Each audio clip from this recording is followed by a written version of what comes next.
Հիմա տասնյակ նորաթուխ կուսակցություններ կան, որոնք աղաղակում են 30-40 հազար անդամների մասին, դա իհարկե նախընտրական ֆարս է, բայց Դեմիրճյանի ազգային ժողովրդական կուսակցության մասին ես շփվելով տեսա, որ իսկապես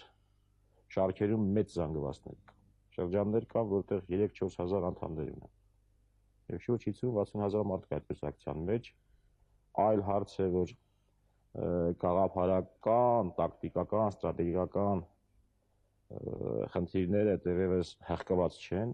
Պատճառն այն է, որ ընդամենը մեկ տարվա կուսակցություն է, բայց կարծում եմ, որ ընտրություններից անմիջապես հետո առաջին խնդիրը, որ պիտի ժողովրդական կուսակցությունն ունենա, դա իր շարքերի ամրապնդումն է, կառուցվածքային ձևերի ֆիքսումը եւ անկասկած գաղափարական, ստրատեգիական գծի հարթումը։ Մեր նպատակը իսկապես կենտրոնական դաշտի ձևավորումն էր։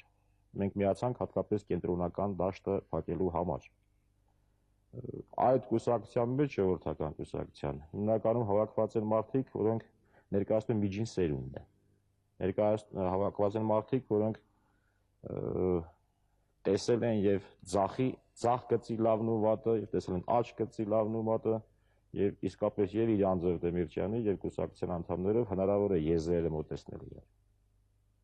Հանրապետական կուսակցության համագումարում ես ասացի, մեր նպատակն է կենտրոնական դաշտում միավորվել կենտրոնամետ ուժերի հետ։ Հնարավորություն տալ, որպեսզի աջ եւ ձախ դաշտերը նմանապես միավորվեն, որպեսզի պայքարը գնա գաղափարների մեջ եւ ոչ թե կոնյունկտուրայի։ Մենք այդ խնդիրը լուծել ենք, ինչու դա չեք նկատում։ Հաստատ այդ խնդիրը լուծել ենք եւ այս դաշինքն էլ մեկ օրվա համար չէ, միայն ընտրությունների համար չէ, հանրապետական կուսակցությունը նմանապես բավականին աշխատանք ունի այլ ընտրություններից հետո կառուցվածքային իր կազմակերպչական ձևերի մեջ, գաղափարական գծի մեջ։ Կարծում եմ սա երկարատև դաշինք է եւ կենտրոնամետ դաշտում լիք անելիքներ ունի։ Պարոն Սարգսյան, ընտրություններին մնացել է 9 օր եւ այսօր արդեն ենթադրաբար կարելի է ասել, որ միասնություն դաշինք կհաղթի իմ տեսած բոլոր հարցումներում միասնություն դաշինքը ավելի քան 3-4 անգամ իր ձայների քանակով գերազանցում է երկրորդ տեղը զբաղեցնողին։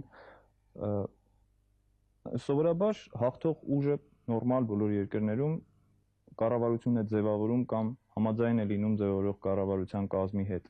Հայաստանի պարագայում միշտ չէ, որ այդպես է եղել։ Այս անգամ ինչպես է լինելու։ Ցավոք սրտի դուք ճիշտ եք, Հայաստանի պարագայում